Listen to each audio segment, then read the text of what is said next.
Hi guys, my name is Avery Cole. I'd just like to start this off by saying that I'm very, very bummed about the fact that I didn't get to meet all of you guys in person this semester, for those of you that are in the night class and, those I haven't gotten to meet so far in this program.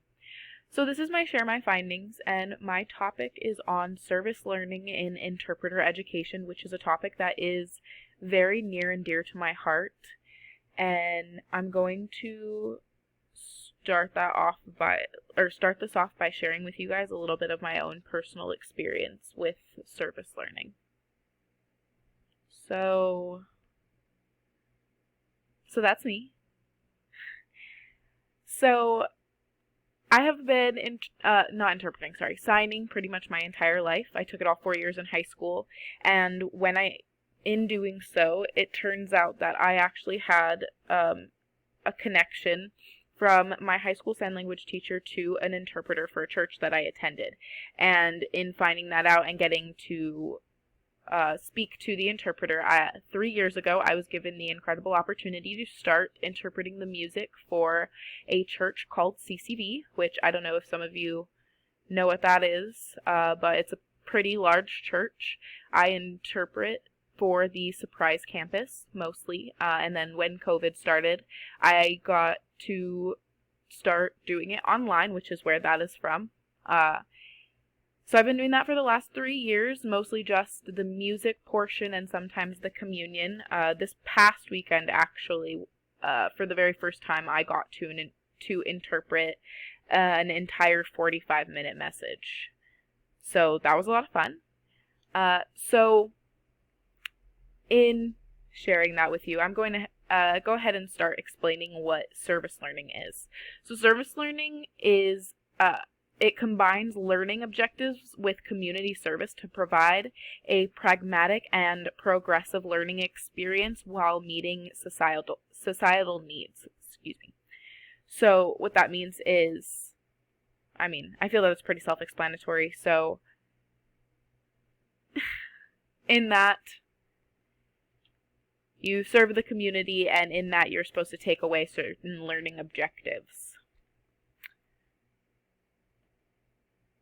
So my very first article was called Service Learning, Recentering the Deaf Community in Interpreter Education, which was probably the best article I could have possibly found for launching the start of this literature review search.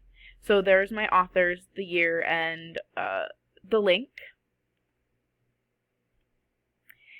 And in this article in particular, they began by observing and looking at the developmental process of a deaf studies course at the University of Northern Florida. They discussed the course in its infancy and up until they started incorporating more service learning courses. And the goals of these service learning courses were to essentially develop a better understanding for community needs for deaf studies students. So this was a quantitative study. Quite honestly, most of the articles I found thus far have all been quantitative studies. It is pretty difficult to measure service learning per se because of the fact that it's hard to judge or observe what exactly is learned. So that was my first one. My second article was called Service Learning in Deaf Studies, the impact on development of altruistic behaviors and social justice concerns. And then obviously there's my author year and the link, or the citation. My apologies. Sorry, I live next to an Air Force base, so don't know if that's being picked up.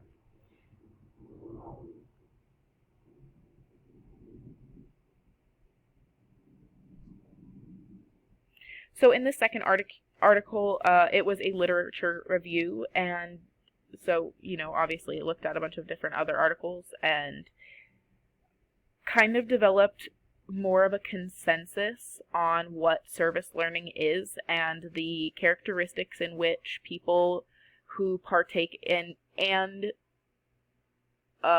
take away from service learning develop these certain types of characteristics, like altruism, which is something I believe I commented on Susan's post a while back about looking into altruism.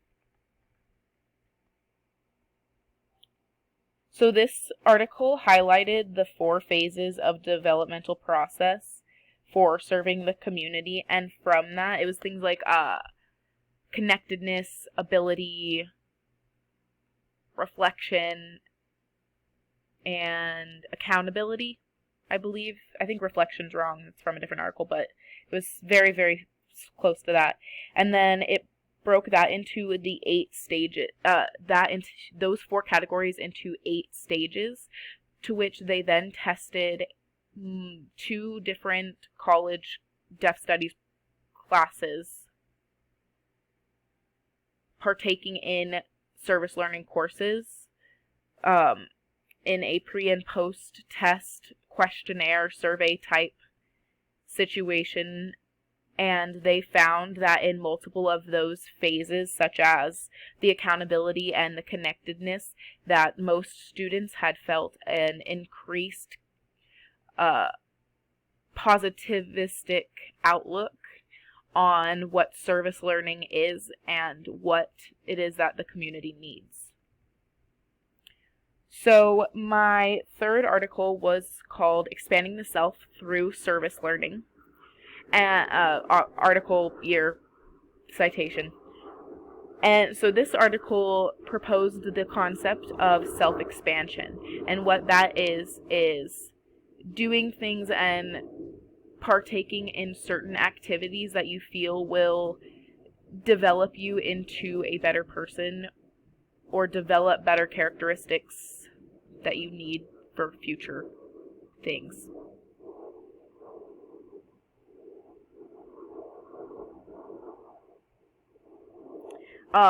This article discusses that while this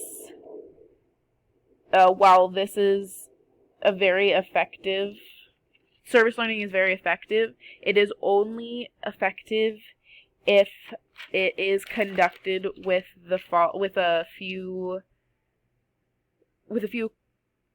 certain criteria in mind, and that is, it needs to be continuous, a safe environment. There has to be community interest involved. Obviously, you don't want to stand there and sign and make eye contact with deaf people who are very clearly not interested in what you're doing. And the ability for the community to give you feedback. And feedback, interestingly enough, is one thing that I have very much been looking for throughout all of this research, and I have not been able to find many articles on the community feedback towards this topic. So on to my 4th article, which was Emotion and Learning, Feeling Our Way Toward a New Theory of Reflection in Service Learning. There's my author, the year, and the citation link. This article primarily focused on the work of a man named John Dewey, who has comprised and been one of the biggest names in all of these articles. At least once or twice has he been quoted, or his questionnaire type has been used in almost every single one of my articles. So John Dewey proposes that reflection is a very important part in service learning. See, reflection was not from that other one, it's in this one. And